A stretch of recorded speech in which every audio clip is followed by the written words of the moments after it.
We're very delighted to have our speaker today to talk about these questions of identity and race, which is at the heart of her work and her life.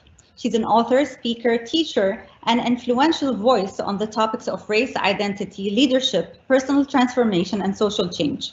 Her groundbreaking book, Me and White Supremacy, topped the New York Times bestseller list, opening up avenues of understanding about white privilege and the harm, even unconsciously, that those who benefit from it can find themselves doing to Black, Indigenous people, and people of color. Our speaker is with us today to talk about what she discovered while writing the book, as well as her personal experience of racism and prejudice, and how through being good ancestors and through being allies to those who are discriminated against because of their skin color, we can all play our part in fighting. Before welcoming our speaker, just to remind you, our audience out there, that this edition of Education City Speaker Series is being hosted on Microsoft Teams and streamed on Qatar Foundation's Facebook page and YouTube channel. If you are tuned in via Microsoft Teams, there are translation options available on your screen at the bottom. The languages available are Arabic, French, Spanish, and Italian. Whichever platform you're watching on, we want to hear from you.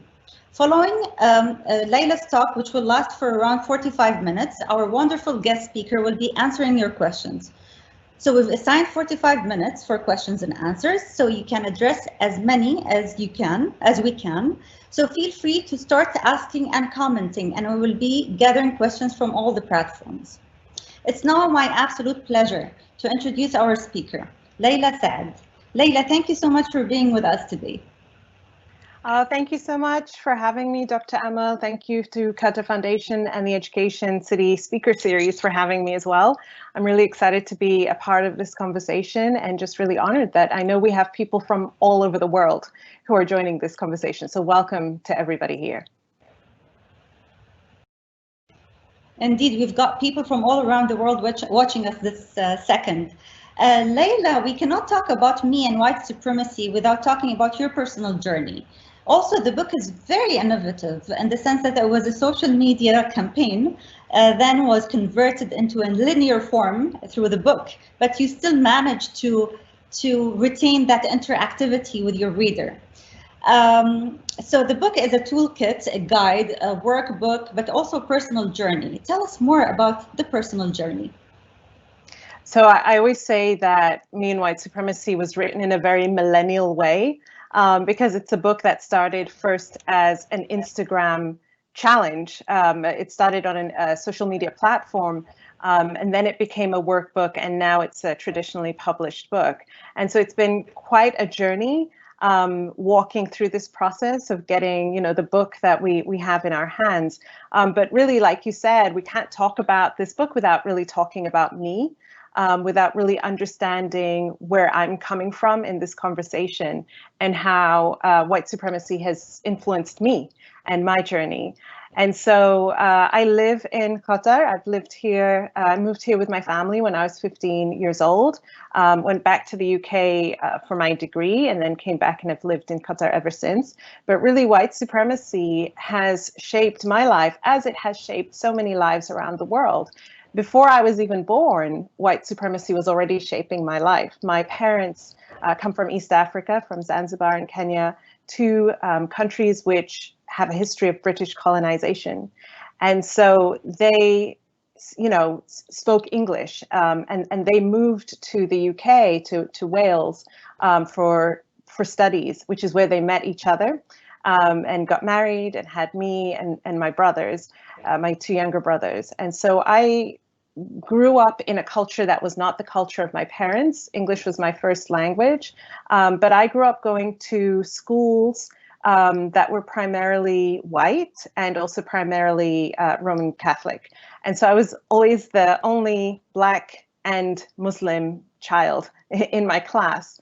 And really grew up often feeling other, often feeling different, not really understanding my identity and not really understanding the ways in which white supremacy was influencing me. And I think it's really important for us to clarify and explain what we mean when we say white supremacy. Because I think people hear that word and what comes up oftentimes is neo-Nazis, KKK, right-wing nationalists. How did that influence you as a little child growing up? But white supremacy is this belief and this ideology that people who are white or who look white or who identify as white are superior to people of other races, and therefore they deserve to dominate over people of other races. So going back to that story of where my parents come from, British colonization is a direct and a very clear example of this idea of dominating over people of other races. And so that was my upbringing. And really, when you grow up and you're the only, you grow up and everything around you doesn't look like you. You grow up believing that there's something wrong with you. You're different. You're not what the norm is. You're not what's central. And so that was my upbringing. When I moved here to Qatar, it was very different. There were so many different cultures, so many different nationalities. But that's not to say that we're then free of the influence of whiteness and the influence of white supremacy, from the media to schools, to the workplace. Everything is permeated with this idea of whiteness being superior to all other races. And then when I went on to my degree back in the UK, again, being reinforced once again, I know that the first teacher I ever had, and the first and only teacher I ever had who was not white, was in my first year of my degree. And that's the only teacher I've ever had, right? And so this idea of being influenced by these ideas of white privilege and white supremacy, it's threaded into all of the parts of our lives. As an adult, I pursued a number of different paths. I started out in corporate tax, then went into corporate coaching, sort of corporate training and life coaching, and ended up eventually working for myself as a life coach. And in the personal growth space, like the wellness, spirituality, personal growth space, it is very white dominated. If we think about who are the experts, who are seen as the people who have the books, the shows, all of those things, they're predominantly white. And so I found myself once again in a space where I was often the only, but it didn't become urgent to me, or it seemed so normal to me up until the 2016 US elections, which influenced so many of us around the world in the way that we were seeing, how the world was changing. In 2017, though, was a really pivotal turning point for me, and that was when the Unite the Right rally happened in Charlottesville, Virginia. And I just remember seeing the images of the men marching in the streets, protesting the fact that a statue of a Confederate leader was going to be taken down, and there was such anger about it that they were marching in the streets, screaming racial slurs, and really just saying, like, "You will not replace us." And I recognized the hate that I saw in those men's eyes was directed to me because of the color of my skin, and directed to my children, my family, my friends, anybody who has melanin in their skin, who's seen as inferior. And so I wrote a blog post at that time addressing this. It was called "I Need to Talk to Spiritual White Women About White Supremacy," addressing the people in my industry, saying we want to change the world, heal people, make people's lives better, but we're not addressing racism in that conversation. We're not addressing the fact that this industry is very white dominated, and it's a conversation we need to have. And so that's how I got started talking about racism and white supremacy. Like I said, it had always been there in my life, but getting into that public conversation was just a few years ago.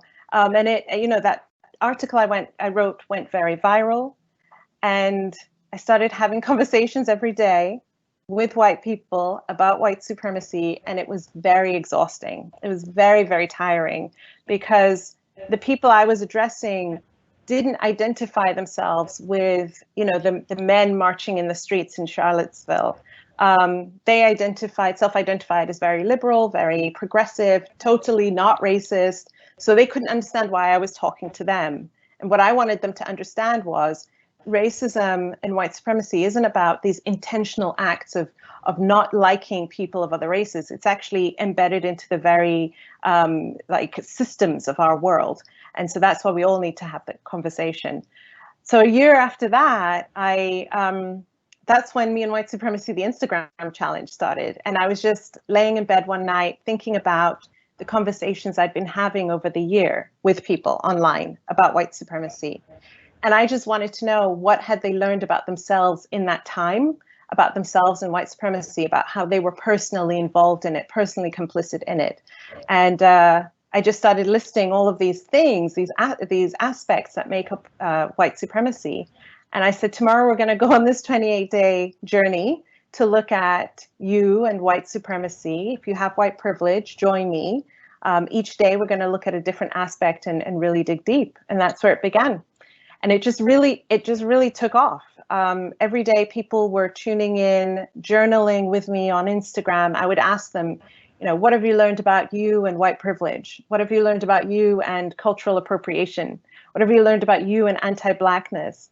And every day people would journal with me. And that became the blueprint for what is now the book. Amazing. That's amazing. And there are many things I can think about when you speak about how a digital form, activist form took a different form, but still retained its impact on the reader. You do teach your reader about white supremacy. Some look at it as a very sophisticated self-help book. And when you use terms like white fragility and white supremacy, it kind of scares the reader, but it's not. You bring it down, you unpack it for them to understand how white supremacy is something that is very embedded, and you go to the heart of the problem. How did you feel the impact was on the reader? So the social media, you see the interaction, they talk to you, you can see the changes, even if there were small changes. How are the changes seen or evident with your readers, and what do you expect of them? Just to know white supremacy or more? Yeah, so I mean, we live in a very globally connected world. And so even though people are no longer taking part in an Instagram challenge, they're still very much sharing about their experiences online. And I've also had the privilege of being able to travel to the US, travel to the UK, and meet readers who have been through the book and hear their stories about how it's impacted them. And not only hearing the stories from white people and people who have white privilege, but also hearing stories from Black people, from people of color, and how having the white people in their lives read the book and do the work has made things better for them.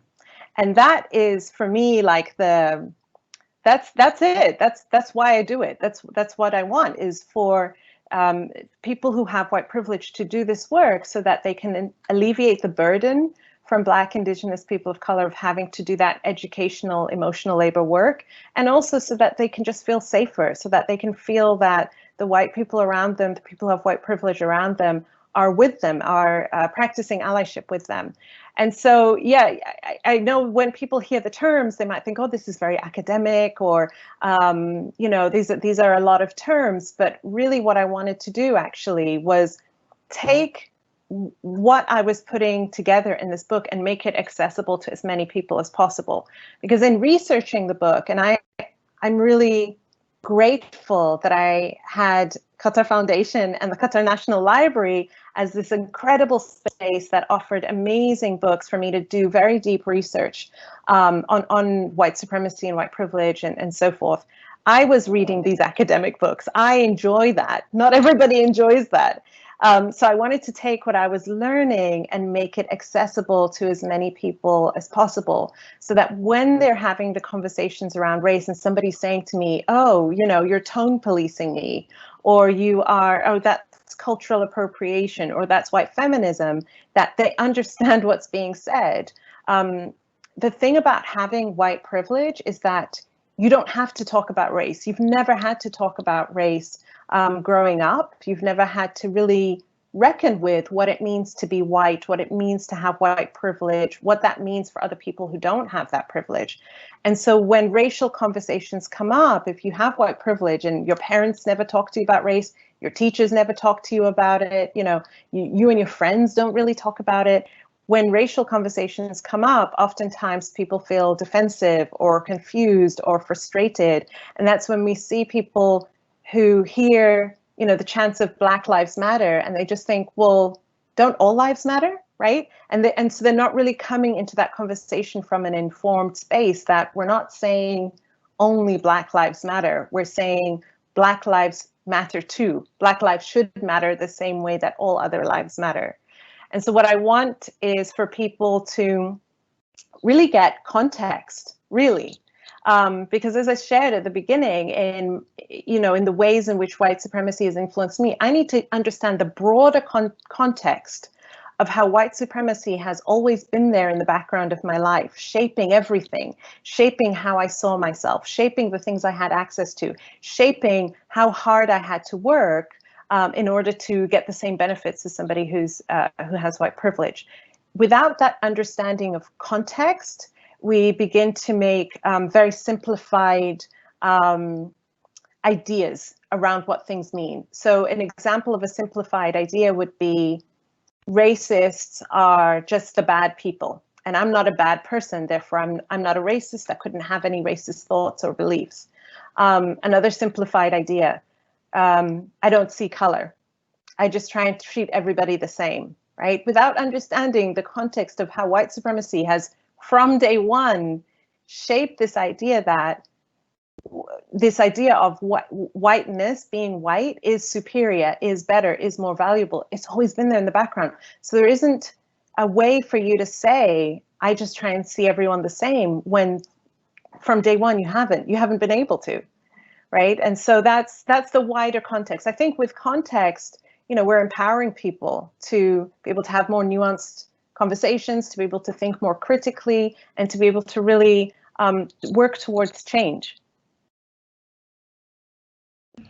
True, and one of the things that struck me when I was reading the book is it's not only about binaries. We're not talking about white and black. We're talking about the in-between, and we are all in between. You talk about intersectionality and how multi-layered your identity is. So in that light, when I was looking at white privilege, white supremacy, I'm not white, but I might hold the privilege that the whites hold. And I need to be held accountable for my actions too towards other people. How do you see that? How do you see, and this actually widens the scope of even your audience. You're not talking to whites. You're talking to everyone basically who has been either a part of this culture, which is all of us. We've been exposed to it through colonialism and other historical means, but also through media. We've internalized those stereotypes and prejudice. So whom are you talking to? Who's your audience here?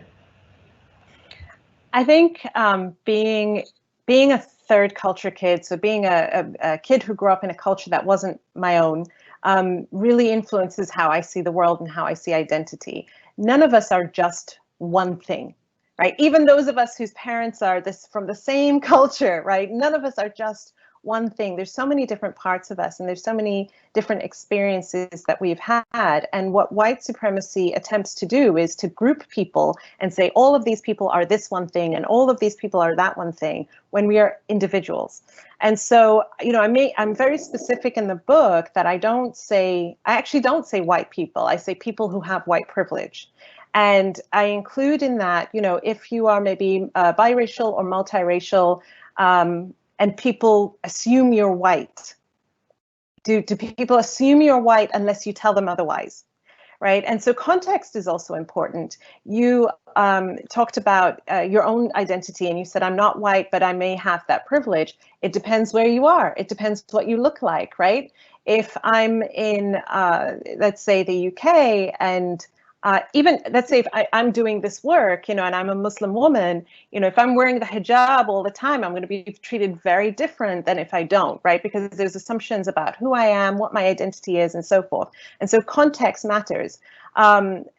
It's for us to really see how we have bought into the ideas of white supremacy. Because one of the really interesting things that has happened with my book, which I didn't foresee, was that there are Black and brown readers of my book who say, I know that this book, like the work in the book, isn't for me to do, but actually it was very enlightening for me to understand how I myself have internalized the ideas of white supremacy, the ways that I myself have treated whiteness as if it is better than me, as if it is, as if I'm supposed to act in these certain ways to be more acceptable or to be more credible.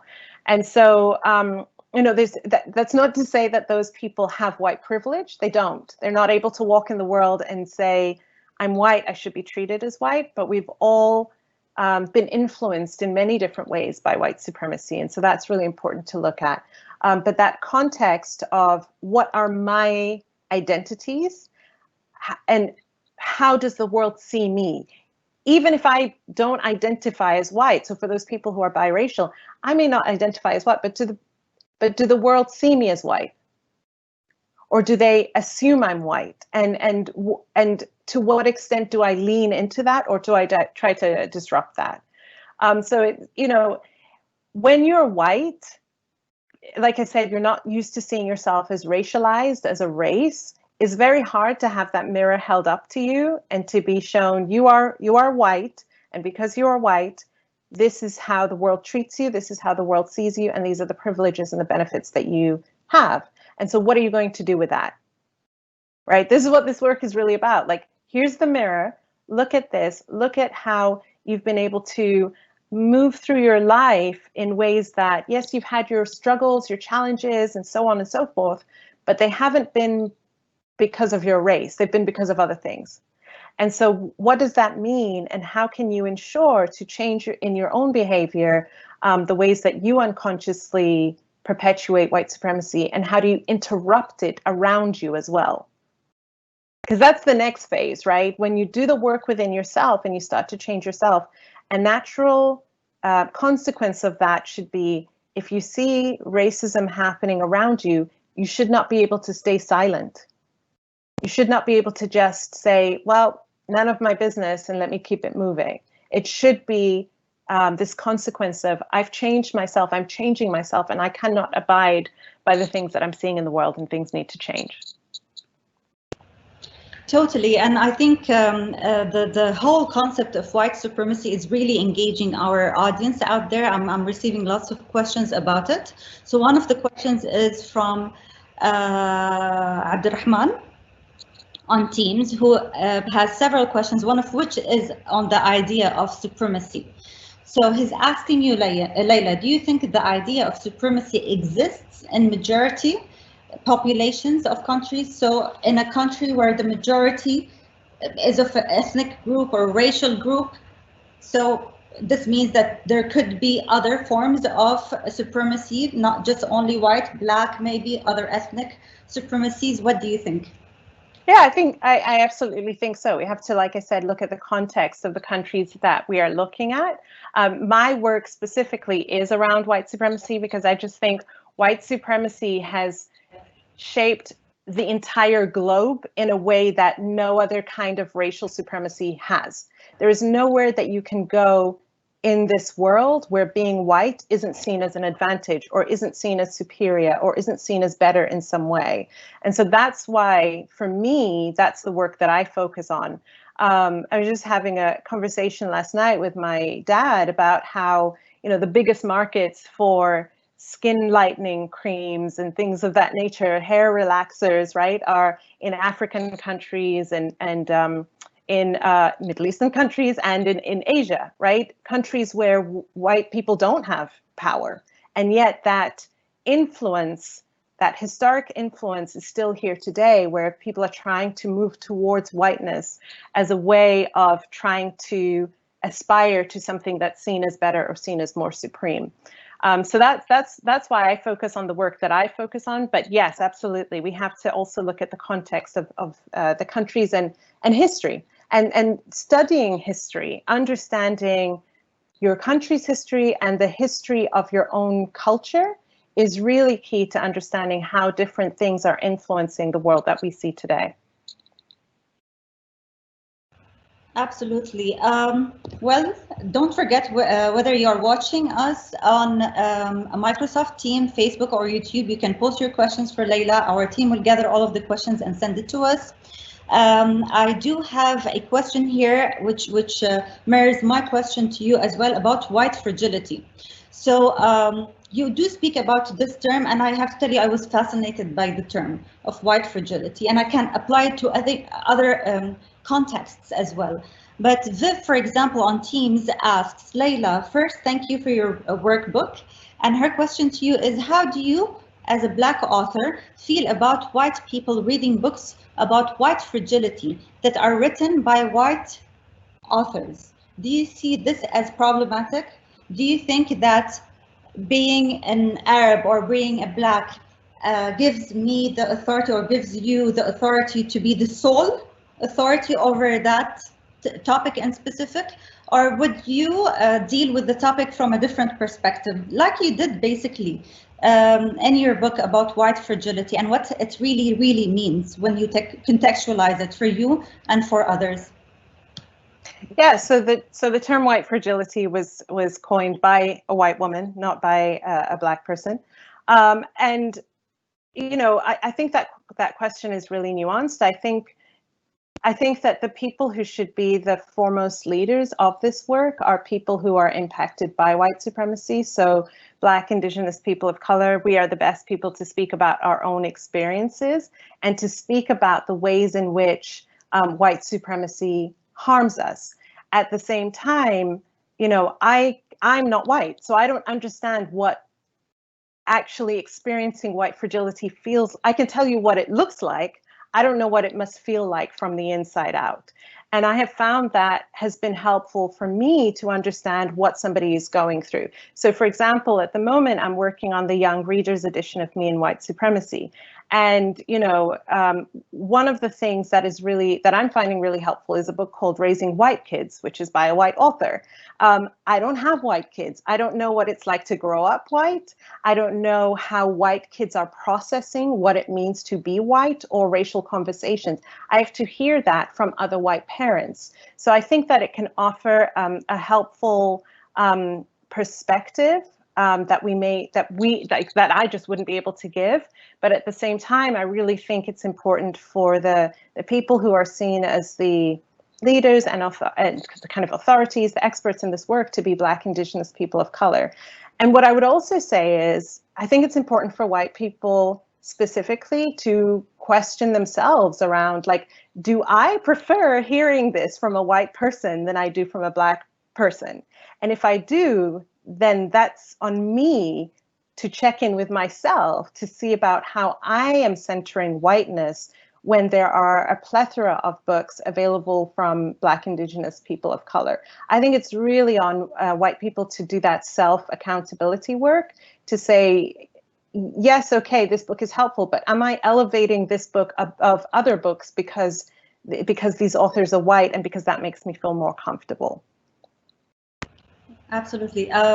Following up on Viv's question to you as well, you've faced white fragility during your 28 days campaign on Instagram. So what do you think? What's your view on that digital activism form and how it exposed white fragility to you as an author? And how did you deal with it? And how do you advise others who actually deal with it on a daily basis?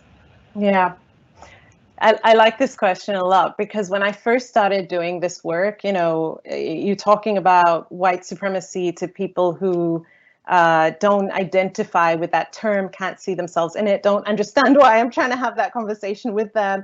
White fragility is an experience that comes up a lot, and white fragility is defensiveness. It can be anger, frustration, sadness, you know, crying, confusion, all kinds of like defensive feelings in response to having racial conversations.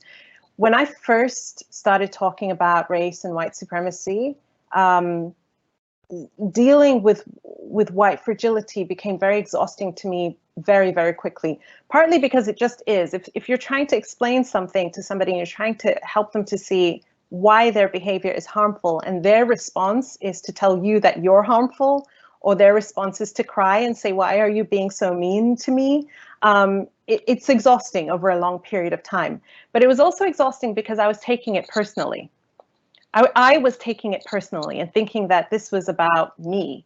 And what was really helpful for me is to kind of take a step back and to understand the reason why so many white people and people who have white privilege have this defensiveness is that from day one, they haven't had to talk about race. So they do not have the language, they don't have the emotional resilience, they don't have the context, they don't have anything to be able to give them what's needed in order to be able to have a conversation about race without completely falling apart.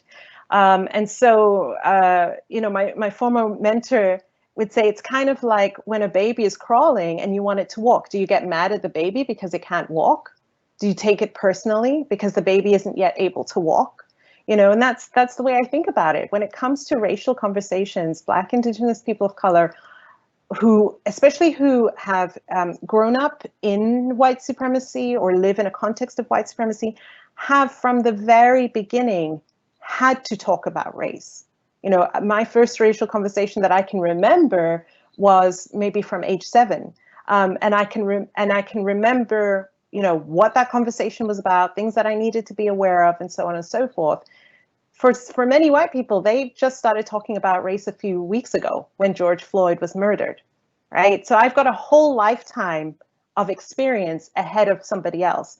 And so I don't take it personally anymore. I don't get worn out from it, but I also don't rush into comfort, because that's also a way of maintaining white supremacy. It's deflecting from the necessary conversation that needs to be had, and saying my feelings about being told that something that I did was racist are more important than the harm that you're facing from experiencing racism. So I ask people, I kind of back up, and I just ask people to be responsible for their own feelings. And if the way that they're responding in white fragility is angry, abusive, I just disengage. I'm not going to take part in this conversation. If that person is crying, I don't rush in to comfort them. I ask them to be responsible for their own feelings. It's interesting because it's taken me a while to be able to come from that place, because our instincts are often to rush in and comfort, but also white supremacy trains you to say their feelings matter more than my feelings. But part of the work is not just like reading the books and journaling the work, but actually being in racial conversations and not having a Black woman step in and say, I will comfort you, I will take care of you because you're upset right now. Layla, it's amazing. As women, we always try to say it's not personal anymore, but it is very, very, very personal to us.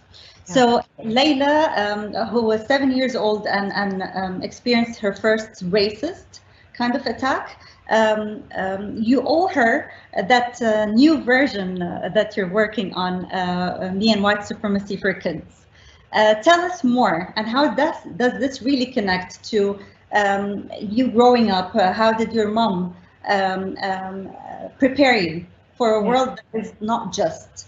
And what do you want out of this book? And how do you want to prepare all Black children who will be reading that book, and what age group and to what? Yeah, so I will say that I'm holding this project very close to my heart right now. So I'm not sharing too much about it, because it's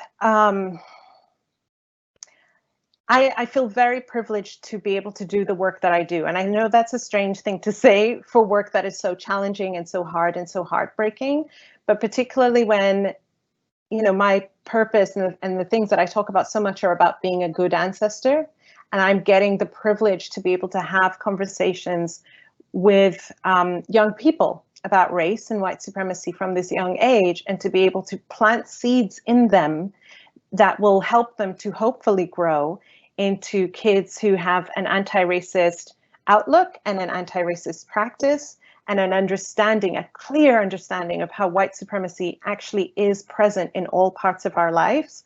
I think that's a real privilege. And so I feel very humbled by the process. You mentioned the experience that I talk about in the book of, my mom sitting me down and having a conversation with me about, because you're Black, because you're a girl, and because you're Muslim, you're going to be, life is going to be harder for you, because you're going to have these three things working against you, because the world isn't made to honor those identities. And that's really hard to hear as a young child, when you're just a child, right? And you're still trying to process the world. But really, these kind of conversations are conversations that so many Black people, Indigenous people, people of color are having to have with their kids from a young age in order to prepare them to survive and hopefully thrive, but at least to survive in a world that wasn't made for them. In my preparation and kind of my research for this book, I've been really watching a lot of videos, watching documentaries and reading books around race and kids, and not just around white kids and race, but also around Black kids and race, multiracial kids and race. And one of those things that I had been really putting off watching was the Netflix documentary When They See Us, which is directed by Ava DuVernay, came out a while ago, but I just couldn't bring myself to watch it because I knew how distressing and traumatizing it would be. But I felt like it was important now for me to watch it and for me to really understand how a 14-year-old, 15-year-old, 16-year-old life, Black life, can just be taken away just like that, because of a false accusation, because of a justice system that isn't built to protect Black people, and how people's lives can be completely changed. When I think about myself at 14 years old, and I think about my own children, when I think about my friends who are white, who are 14, we're still innocent at that time. To be suddenly thrown into the justice system, to be accused of a heinous crime, and then have to suddenly grow up very quickly is the reality for so many children. And so what I want this book to be able to do is to give all children the language to be able to talk about white supremacy, the critical thinking skills to be able to see it and to analyze it and to ask questions that can really pull apart the binary thinking that they may be conditioned into because of society and education, and the confidence and the resiliency, so that they know, if I see something, I have to say something. If something looks like, there's racism happening, and not just outright racism, not just name calling and bullying, but, I want kids to say, hey, teacher, hey, school, how come all the books that we have to read are by white authors or have white protagonists? How come when we're taught about history, it's only taught through this lens of what white people say it is, and not the other story of what the Black people say it was, or what the Indigenous people say it was. I want kids to be able to do that from a very young age. Adults are now starting to do that. And that's great, but we can't keep waiting for adults to get it when there are kids growing up with that same conditioning that they did. And so that's what I want this book to be able to do, is to contribute to already, there are already so many incredible books for kids around race. I want it to contribute to that conversation, to really empower and equip children, young people, to be able to challenge white supremacy everywhere they encounter it, so that we can see the world that we want to see. We want to come back to the role of education, definitely, but I have a question here from Dua on Teams, and she asks you, after learning firsthand to which extent white supremacy concepts are embedded, it's a philosophy definitely, on how they are and how they're affecting Black people on daily basis. How did you, as a Black woman, manage to recover from that emotionally? I would say by writing the book or by going through the campaign. But do you feel disempowered, and are you scared that these concepts won't end in our lifetime? I think one of the most incredible things about owning your identity and disassociating, separating yourself from the lies that white supremacy tells you about yourself is that you get to really claim the fullness and the wholeness of who you are. One of the things that really concerns me, and I know many of my peers who are Black and my friends who are Black, one of the concerns that I have is in the conversation around Black Lives Matter, it only seems to come up when there's been a horrific murder, a horrific death, right? Black lives should matter when we're living, when we're happy, when we're joyful. You know, Black life matters should mean peace, ease, safety, right? Experience, adventure, love. And so I would like in people's, non-Black people's work around anti-racism for them to really understand that when we say Black Lives Matter, that it's Black life matters. The life of Blackness matters. I know for myself, that is work that I have done in reclaiming myself, reclaiming my own narrative, so that I don't buy into this idea that I'm inferior, so that I don't buy into this idea that my life only matters when something terrible is happening, or that I'm waking up every day thinking, oh, isn't it terrible to be Black? I wake up every day feeling very happy to be in the skin that I'm in, very proud of my Blackness, my culture, and being connected to melanated people and Black people around the world through the African and Black diaspora. I think in the book I talk about, one of the things I talk about is white saviorism. And it's this idea that white people and even non-Black people are somehow there to save Black people from our Blackness, from the misfortune of being Black, that Blackness equals being poor or being less educated or being in worse conditions, and that it is the job or the noble work of white people to come in and rescue us and save us from such wretched conditions.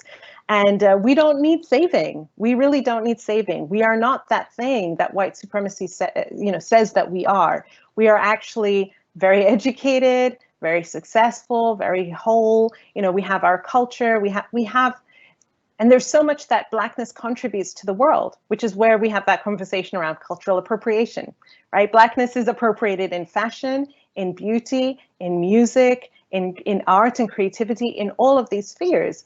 And so to be Black is this thing that I'm really, really proud of. I'm waiting for the rest of the world to catch up on that.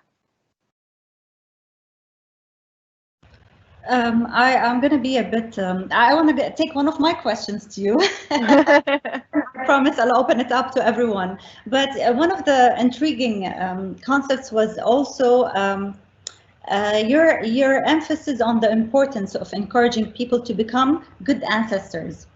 Can you explain this idea of being a good ancestor, and why do you feel it's important to your cause and teachings? Again, it could have been a good human being, right, or a good citizen, yeah. Global citizen, let's say. But ancestors, for some, seem a bit more exclusive. So could you explain what a good ancestor is? Yeah, I have a whole podcast dedicated to that conversation where I ask all my guests, you know, what does it mean to you to be a good ancestor? This idea of, you know, becoming a good ancestor is definitely not one that I've originated. There have been many teachers throughout time who've talked about this idea that our duty, or the reason that we are here, is to become a good ancestor. Our focus should be on not just the life that we're living now, but the life that the legacy that we're leaving when we leave this earth, because we will all leave. And for me personally, you know, this idea of becoming a good ancestor really helped to focus me in my work, because this work of anti-racism and having conversations, you know, I'm having conversations about white supremacy with white people and people who have white privilege who have not examined their own anti-Blackness, who who have not examined their own sexism, who have not examined their own Islamophobia. So I'm constantly putting myself in dangerous and unsafe spaces, and even my own space, right? My Instagram page, which is where I have a lot of conversations online. You know, so many of my the people who are in that space who follow me there are there because they want to learn from me, which means they're white, which means, again, I'm even in my own space, in not very safe space.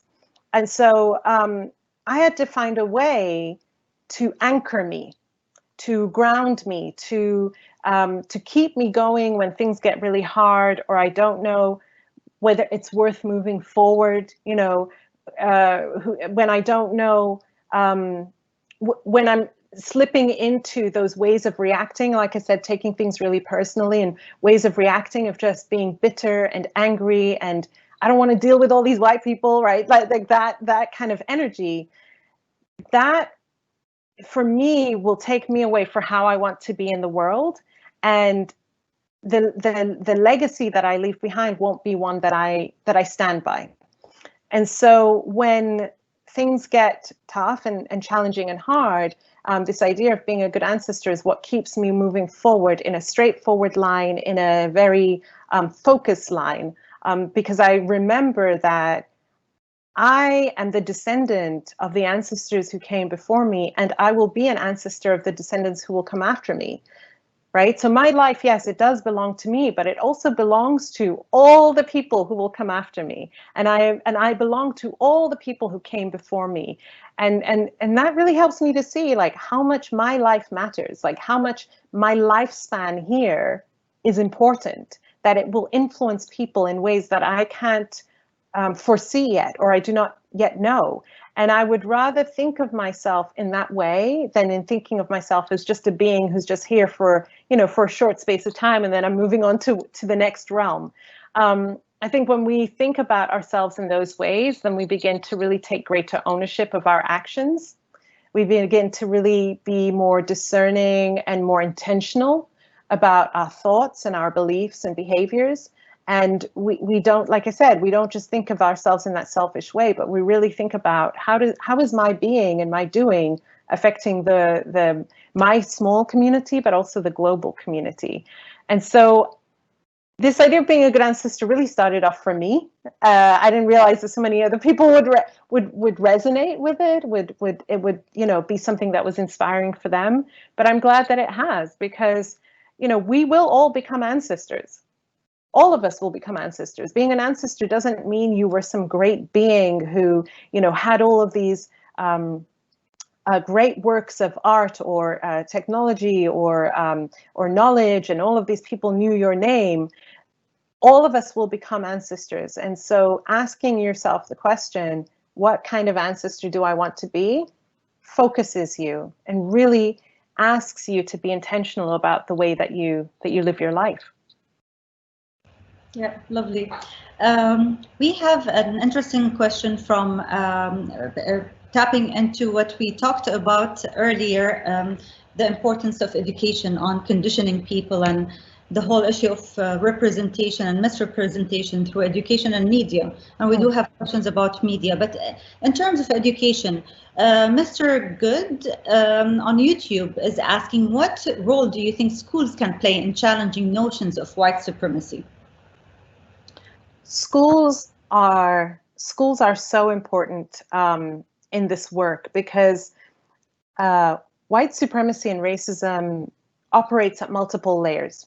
The layer that I work on with me and white supremacy is the personal, is the, you know, the individual layer, and then how that influences how you act in the community. But there's also, you know, systemic and institutional racism as well. And schools are, first of all, systems within themselves, and then they are part of the larger educational institution.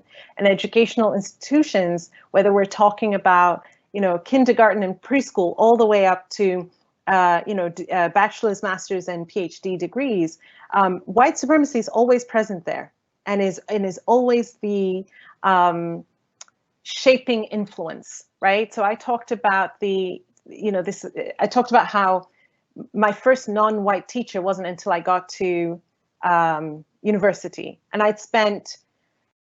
I'd done the first 15 years of my education in the UK, and then the last remaining ones here in Qatar, and then I went back to the UK, right? And so I spent sorry, this is a lie, sorry. I spent a couple of years in Dar es Salaam, where we lived for about 1.5 years, and I did have a Black teacher there, so I just came back.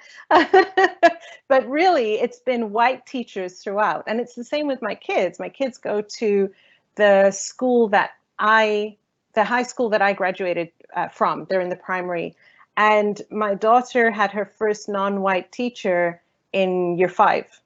And I don't know when her next one is coming because there aren't enough teachers in the school for there to be that many. And so when we think about first this idea that every year, year after year after year, the person that kids are seeing as the teacher is white, is really sewing into them and really conditioning them into this idea that the people who are the authorities on education should be white. The people who are the gatekeepers of knowledge are white. The people who are the authorities on what is fact and what is fiction and are white, right? And that's what we should be aspiring to. And when kids, and I don't just mean Black kids and kids of color, but when all kids only see white figures as, authority figures, what is being reinforced into them, I believe, is this idea that the correct person to be in leadership positions should always be white. And so when we look at companies, right, and we look at international companies and positions of leadership, there may be many people of color at the lower levels of that structure, but at the top, it's usually white people, right? The board of governors is usually white people. And so this idea is being sown all throughout that person's life. Okay, so that's on the side of the teachers. Now on the side of books and who are the authors of the books, whether we're talking about books at the library, which are just fiction books with stories, fantasy, adventure, whatever it is, who are the characters in those books? But also when we're talking about the history books and how that history is being taught, and we're taught about who shaped the world. One of the things in Me and White Supremacy, I quote, is the work of Peggy McIntosh, who created the list of 50 different aspects of white privilege in her essay Unpacking the Invisible Knapsack. And one of those things of white privilege is when you're taught about who made history, you're taught that people who looked like you made it what it is. Right? So this idea that America didn't exist until the white man encountered it. That it wasn't its own culture first, that it didn't have this long history first until white people encountered it and made it into what it is today. So, all of these different ways that whiteness influences education is huge. And then the other part is as well, and I quote, I think 2 studies in the book on the chapter in anti-Blackness in children, or anti-Blackness towards Black children, is Black children are often seen as less innocent, needing less care. They are given less guidance. They're more likely to be, reported and sent to the juvenile, justice system. Like all of these ways in which they're not treated the same way as the white kids by teachers who probably don't see themselves as racist, but haven't really done the work to unpack the things that they've been taught, are then influencing those children's careers. I remember I was on tour in the US earlier this year, and I had security with me for the events that I would go to. And one of the events, my security guy was a Black man, and he didn't know who I was or what the talk was until afterwards. And so we were driving back to my hotel afterwards, after he'd heard about my book and the work that I do. And he was like, this really impacted me because I dropped out of school because I was so sick of white teachers telling me that I was disadvantaged.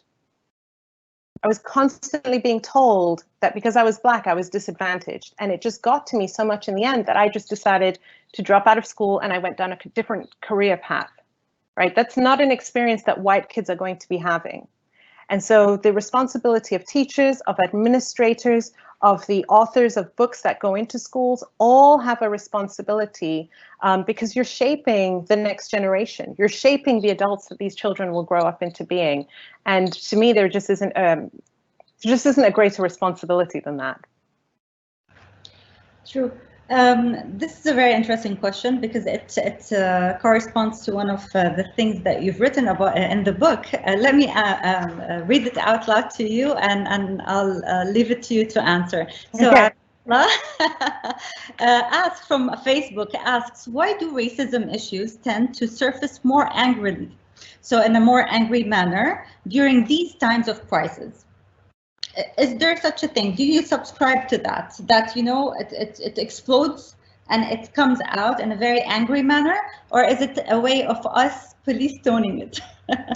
Well, I think the important thing to remember is that Black people and people of color, especially in, you know, if you're working in spaces or in communities with other white people, you're actually experiencing daily racial microaggressions. From the, oh, where are you really from? Or can I touch your hair? Or, you know, oh, you speak so articulate, you know, to, oh, what is that? You know, what is that food you're eating? Like or did you, you know, was it really that racism that you faced, or were you taking it in a different way? These daily microaggressions that you're facing, right? From people around you, and also knowing you're not getting paid the same as your white counterparts, you're not being treated the same, you're not elevated in the same ways. It's shaping your life every single day. But most people are just saying, you know what, it's not worth it to talk about it every single day, because first of all, I cannot live being angry all the time. And secondly, if I do, I may be punished for it. Right? I mean, there may be consequences on me for constantly raising issues of race. I may be told, oh, I'm aggressive, or I'm always pulling the race card, or I have a chip on my shoulder, right? And so I just keep it shut and keep it moving, right? And also, let's not forget the larger context, especially if you are a person who is a descendant of enslaved Africans. Your ancestors were part of, you know, the slave trade.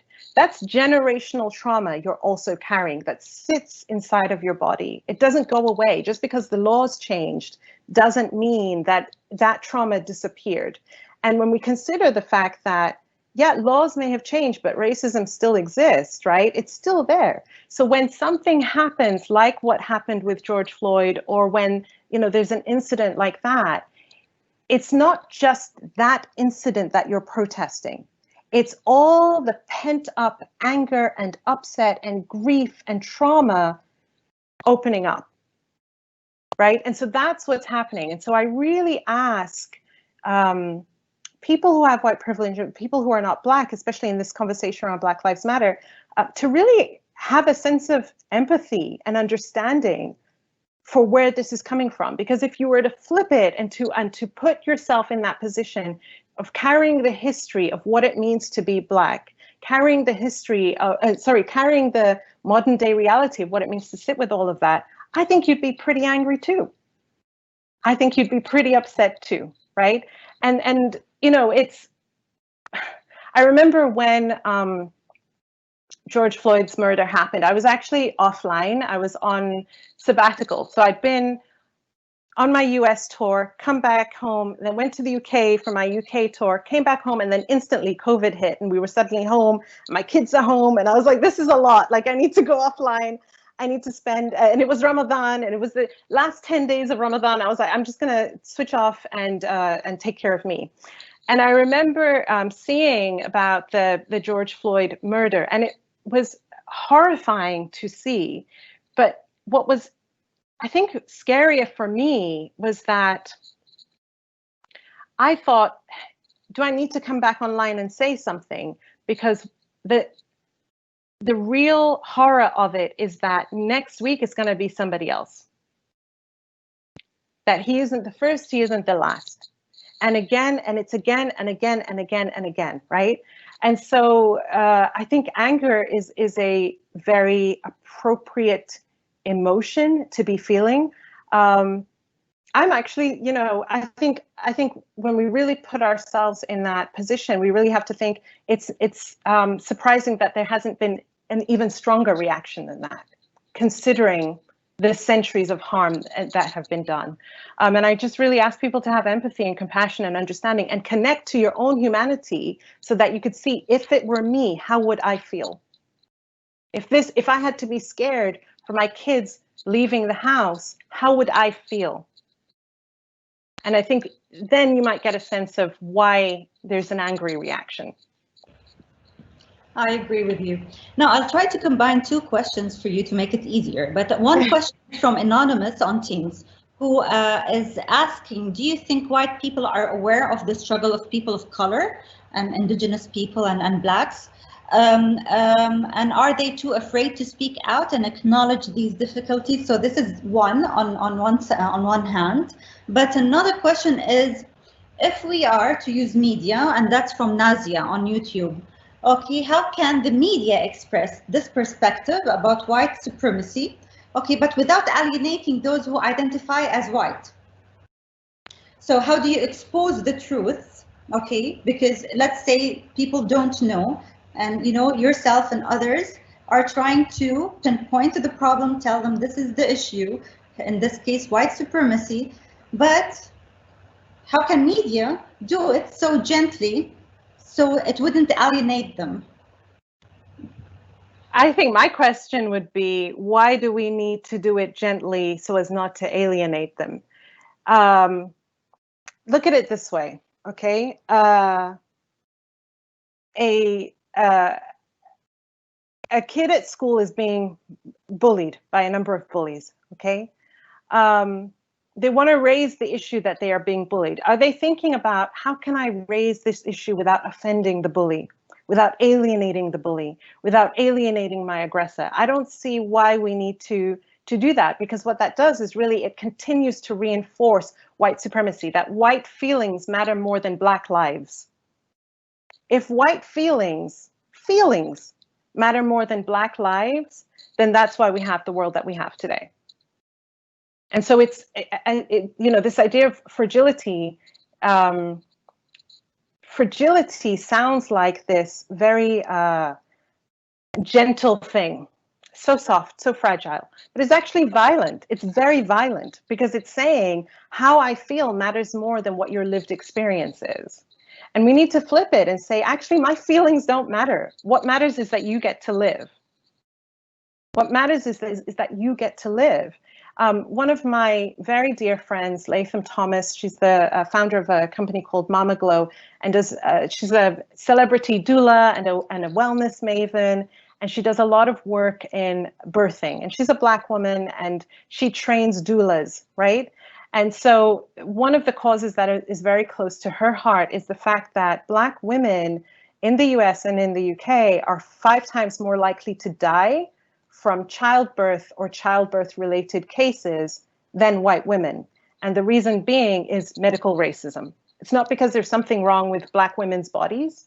It's because of racism in the healthcare system that treats Black women differently than it treats white women. It sees us as like needing less care, right? So remember I talked about that for young Black girls, like young Black children are seen as needing less care. That continues all the way up through adulthood. So they're seen as needing less care. When they complain of something and say something doesn't feel right, they're not believed, they're not listened to.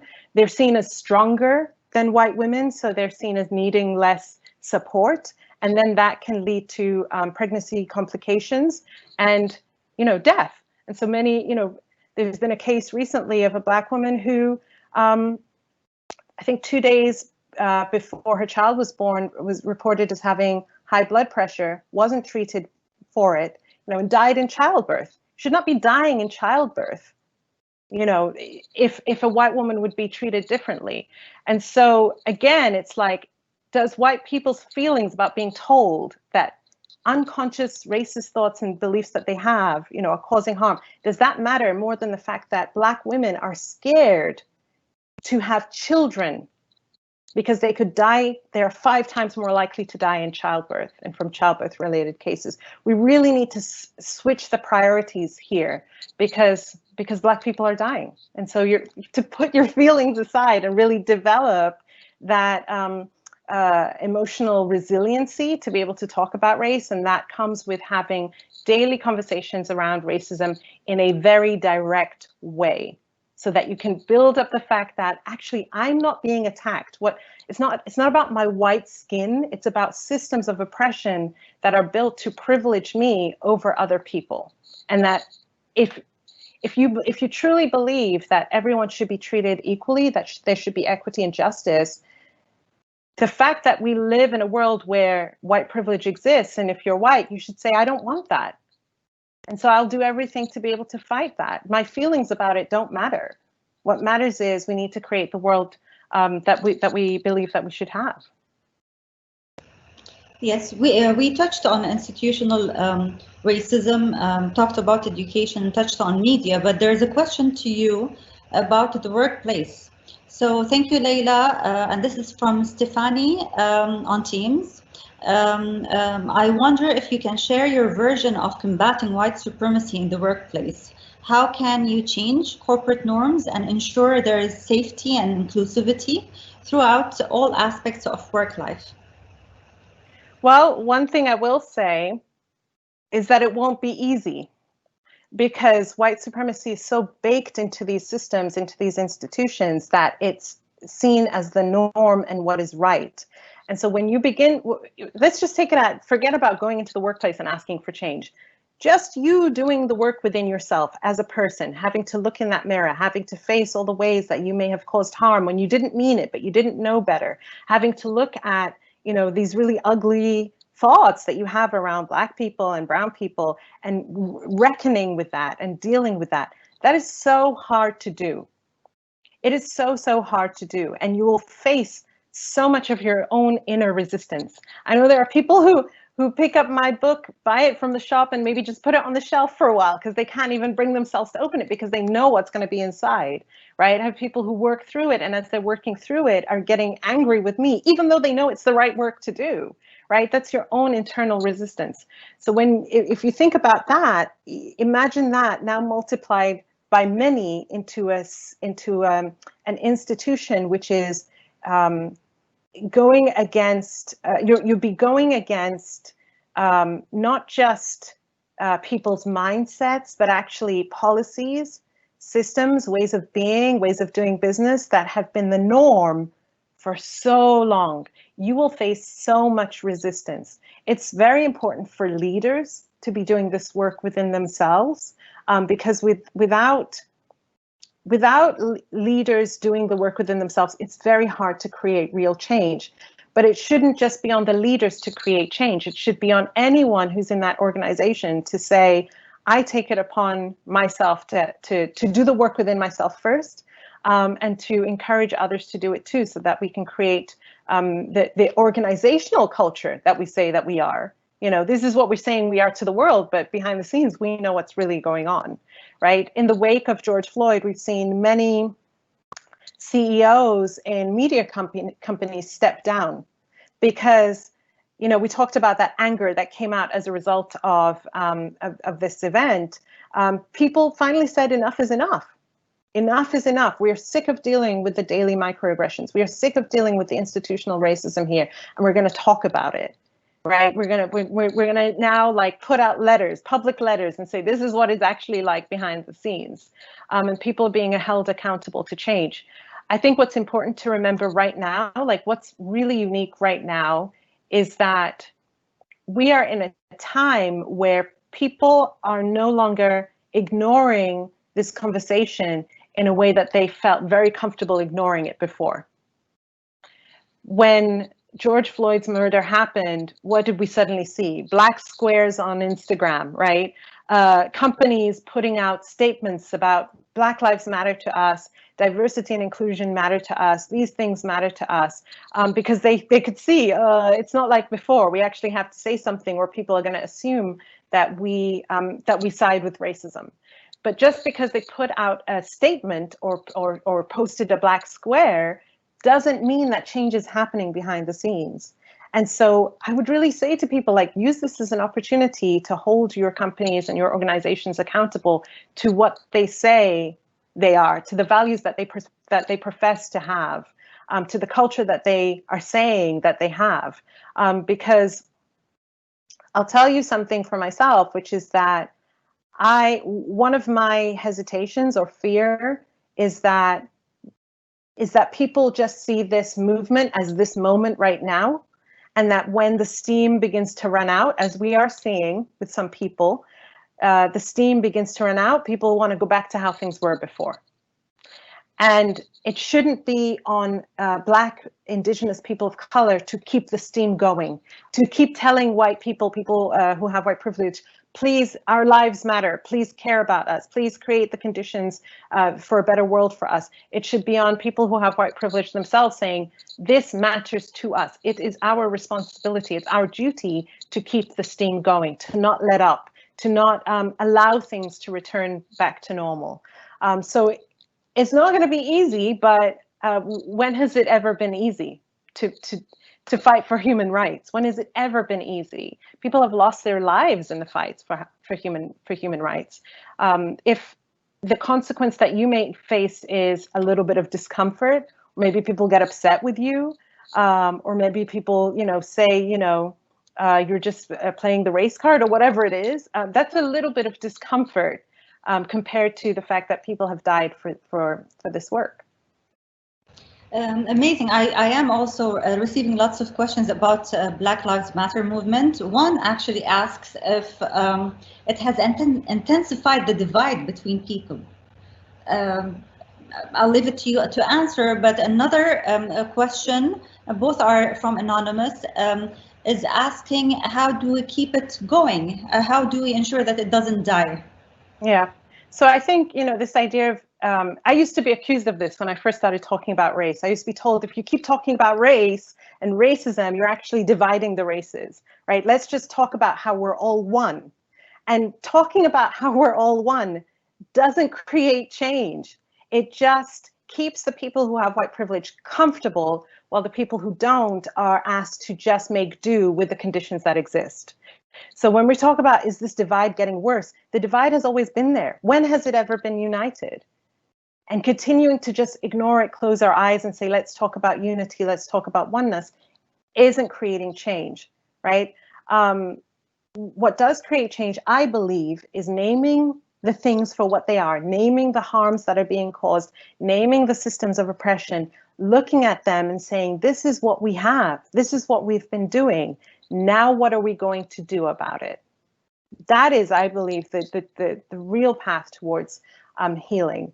And until that work is done, we can't reunite, right? And even that idea of reuniting, I don't know, to me just doesn't feel right, because I don't think it was ever united.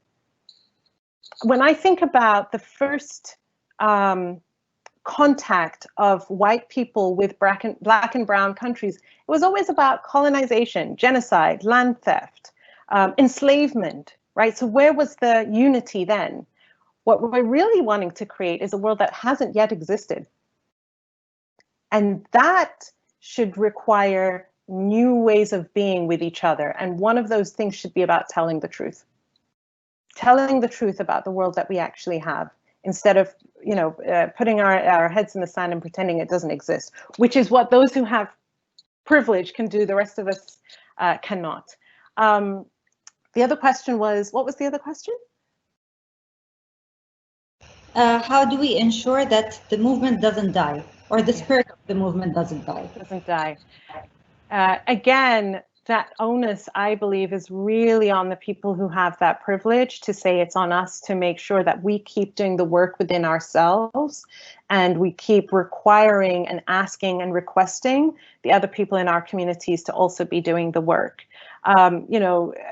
One of the questions that I used to get a lot is, do you feel hopeful now because, people are reading books such as yours and doing work such as this? And my answer to that is, it's wonderful that they are, but if white people want us to have hope, they should give us reasons to be hopeful. And what that looks like is do the work and create the change, not just reading the books, but actually looking at how is racism showing up in my family? How is racism showing up in my school? How is racism showing up in my workplace?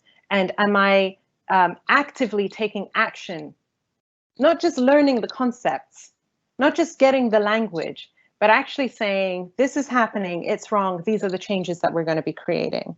In the last day of Me and White Supremacy, day 28, is about you and your commitments. What are your actual commitments to change, right? Because it's not about being not racist, it's about being actively anti-racist, and that requires action. There should be, the knowledge that you get should translate into action. And so I really want people who have white privilege to take it upon themselves, to see it as part of their duty is, okay, we have this privilege, which means it's our responsibility to keep that movement going, to keep, to not go back to sleep, basically, to not go back to how things were. Because as much as people such as myself may be writing these books and there are activists who are doing the work that they do, we actually don't have the power to dismantle something that we didn't create and that we don't benefit from. That can only be done by white people. So it's on white people to really be looking within themselves and looking to each other and saying, what are we not doing that we should be doing? How do we need to be showing up in ways that we're not showing up? We see people, authors, writers, activists, teachers who are doing the work, who are Black, Indigenous, people of color. They're doing their work, which they don't have to even do. I don't have to do this work. I do it because I'm called to do it, but it's not my responsibility to dismantle white supremacy because I don't benefit from it. I don't get anything from it, and I'm not able to do it. So if I'm able to show up and do this work, and people who look like me are able to show up and do this work, white people and people who have white privilege should really be looking at, like, we need to pick up this baton and get going, because we are many generations overdue for doing this work. Layla, I can tell you that I'm receiving many, many questions, but they're very interesting because they're very precise, asking for advice on very precise context. So let's go through them as much as we can. I know we've got less than 10 minutes. But for example, Sarah on Teams asks, I've recently had a discussion with a friend who believed in reverse racism. We had civil conversation and I tried to provide some resources to challenge his belief, but it wasn't very fruitful. How would you try to effectively explain, as I tried, that reverse racism isn't real? Yeah. So reverse racism isn't real because racism requires prejudice and power, like systemic power. So anyone can be prejudiced to anyone, right? Anyone can prejudge or stereotype a different culture. But in order for it to be racism, you must also have to have the ability to systemically be able to impact those people's lives in a way that they wouldn't be able to in reverse, right? So Black people, brown people don't systemically, institutionally have enough power in cultures of whiteness, in cultures where white supremacy is dominant. They don't institutionally have the power to be able to impact negatively white people's lives in a way where we could have a reversing of what's happening. The conversation of reverse racism often comes up in just like a conversation between two people or a personal interaction, and not at the systemic level. So if systemically it doesn't work, then it doesn't work, right? It's not racism if it cannot be played out institutionally, systemically. But I think the thing to also recognize sometimes in trying to have logical conversations with people who are committed to holding their beliefs, committed, no matter which way you explain it to them, no matter which way you draw the diagram and make it clear, if they are committed to holding on to their beliefs, it is very, very, very hard to convince them otherwise, right? And so it's important to remember that reaction often comes from a place of fragility around racial conversations, around growing up not really having context, and just around, there's even today in the conversations of Black Lives Matter, there are people who, because we're talking about whiteness and white supremacy, feel like, oh, like we're living in a time now where if I'm white, I should be ashamed of myself, right? If I'm white, that means I'm bad or I'm wrong. No, that's not what this is. It's not about the actual color of your skin. It's about systems of oppression that were built and maintained to benefit you. But if you're unwilling to look, then it's very hard to have that conversation with those people. And at some point, you've tried all the ways, you've tried to explain it in every way, and they don't want to hear it, then it's not their time to hear it.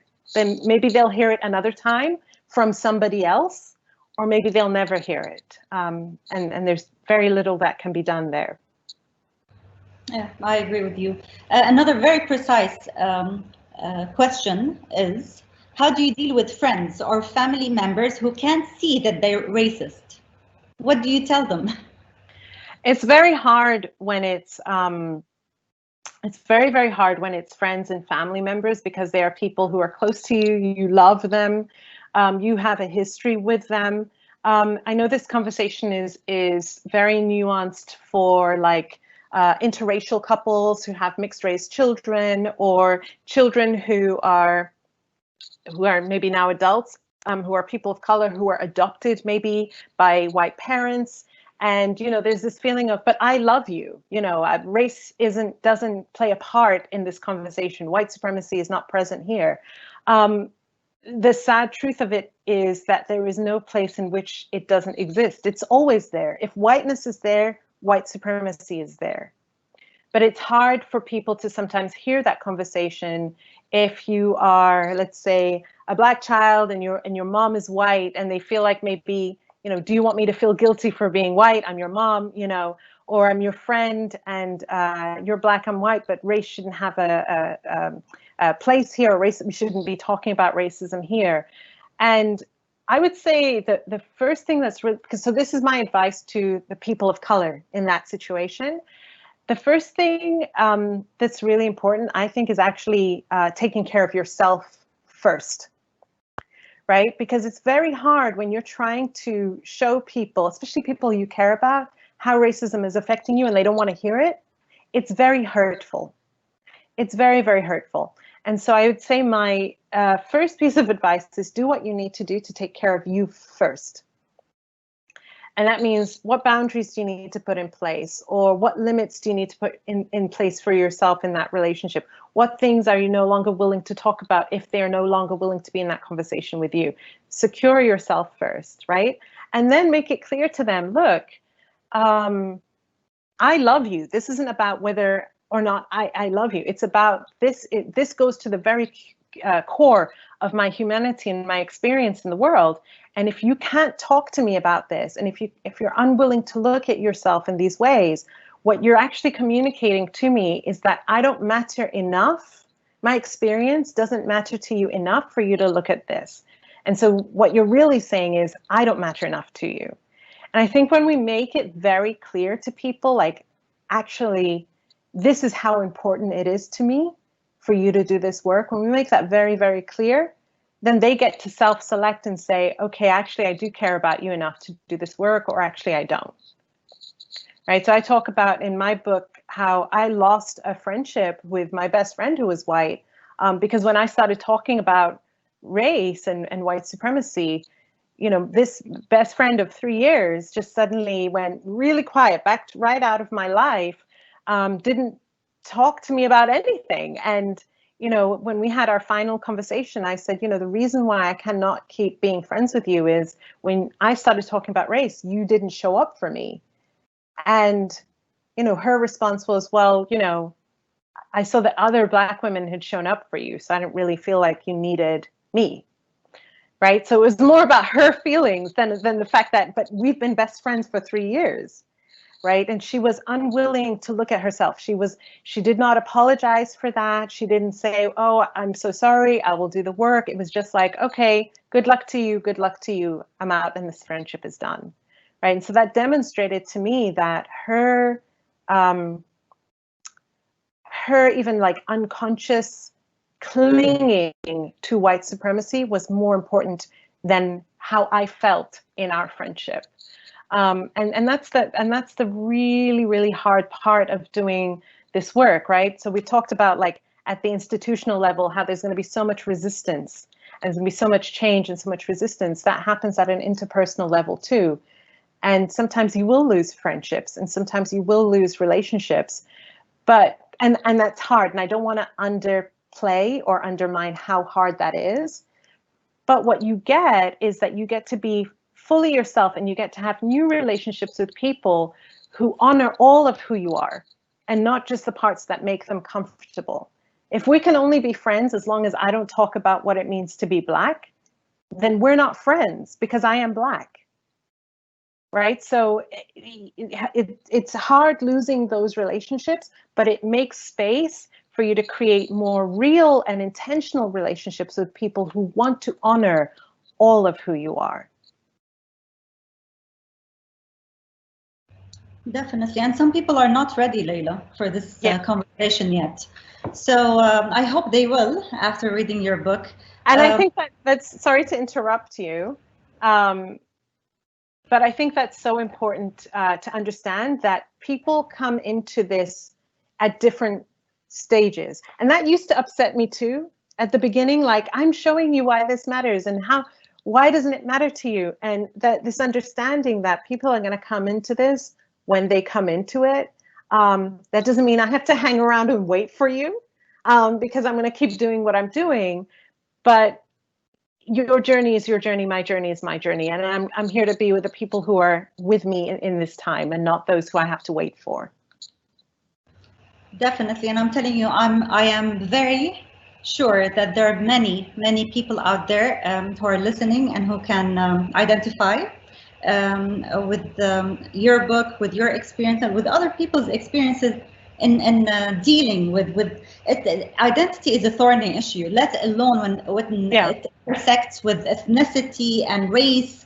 It's very, very thorny, and people are not ready for that. And it takes us people so long to get into grips with who we are and what do we stand for really in this life.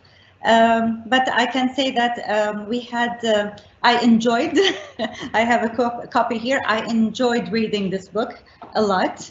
Thank you so much for the book. Thank you for your work. I do have to end, unfortunately. Please, everyone out there, I tried to do my best in covering most of the questions. I know I haven't covered them all. There are many, many other questions, but Layla is very accessible. So, you know, you can approach her on Instagram, and I'm sure that she will continue this conversation with you. Layla, it's been absolutely wonderful to have you as our guest speaker on today's Education City Speaker Series. Thank you so much for your fascinating insights, and we wish you the very best with the children's version of Me and White Supremacy and with all of your future work. Thank you. Is there anything else you want to tell us? Or I know that you have a very close relationship with Qatar National Library. Maybe tell you know, researchers out there to visit the library that will be open very soon, or maybe open today. Today, yeah. Thank you so much, Dr. Amal, for this incredible conversation. I really enjoyed it. Thank you so much to everybody for your amazing questions and for us just going deep on these really important questions. Qatar National Library actually opens today. I saw something on Instagram earlier and I cheered like, yeah, it's open. I don't know. I have a very loving relationship with that library. It's like, I call it my second home. And I'm looking forward to going back there soon. With regards to, like you said, anything else I wanted to share. So I definitely do have an Instagram page where I share a lot of things. I have a book, I have a podcast.